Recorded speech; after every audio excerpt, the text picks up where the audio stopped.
বাহরাইনে 2025 সালে ব্যবসা, শ্রম আইন এবং ট্যাক্স সংক্রান্ত বেশ কিছু গুরুত্বপূর্ণ নতুন আইন ও সংশোধন জারি করা হয়েছে। আপনার সুবিধার্থে প্রধান পরিবর্তনগুলো নিচে তুলে ধরা হলো। শ্রম আইনে পরিবর্তন, লেবার ল আপডেটস। কাজের সময় ও ছুটি 50 বছর বা তার বেশি বয়সী সরকারি কর্মচারীদের জন্য কাজের সময় কমানোর একটি প্রস্তাব নিয়ে আলোচনা চলছে।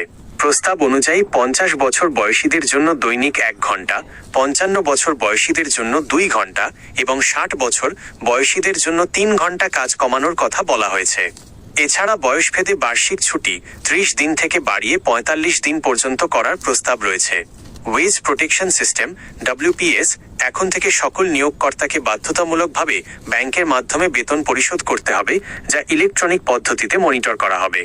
রিমোট ওয়ার্ক, নতুন নিয়মে রিমোট বা হাইব্রিড মডেলে কাজ করার আইনি স্বীকৃতি দেওয়া হয়েছে, তবে এক্ষেত্রে কাজের সময় ও ডেটা সুরক্ষা নিয়ে স্পষ্ট চুক্তি থাকতে হবে।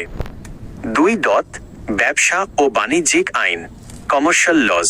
কোম্পানি আইন সংশোধন, ডিক্রি ল নম্বর 38/2025। ব্যবসায়িক স্বচ্ছতা বাড়াতে এবং ডিজিটাল রূপান্তর ত্বরান্বিত করতে এই আইন জারি করা হয়েছে। এখন থেকে ভার্চুয়াল মিটিং এবং ভোটিং এর মাধ্যমে কোম্পানির সিদ্ধান্ত নেওয়া যাবে। বিদেশি মালিকানা, নির্দিষ্ট কিছু খাতে বিদেশি বিনিয়োগকারীরা এখন 100% মালিকানা পেতে পারেন। এছাড়া ব্যবসা শুরুর প্রক্রিয়া আরও সহজ ও দ্রুত করা হয়েছে। 3. নতুন ট্যাক্স বা কর বিধি, ট্যাক্সেশন।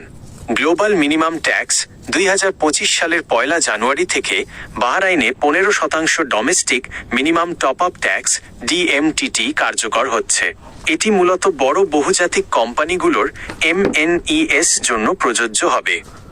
4. বাংলাদেশিদের জন্য ভিসার অবস্থা। বাংলাদেশিদের জন্য নতুন ভিসা ইস্যু করার ব্যাপারে বাহরাইন সরকারের সাথে উচ্চ পর্যায়ে আলোচনা চলছে। পররাষ্ট্র মন্ত্রণালয় থেকে অনুরোধ জানানো হয়েছে যাতে বন্ধ থাকা শ্রমবাজারটি পুনরায় উন্মুক্ত করা হয়।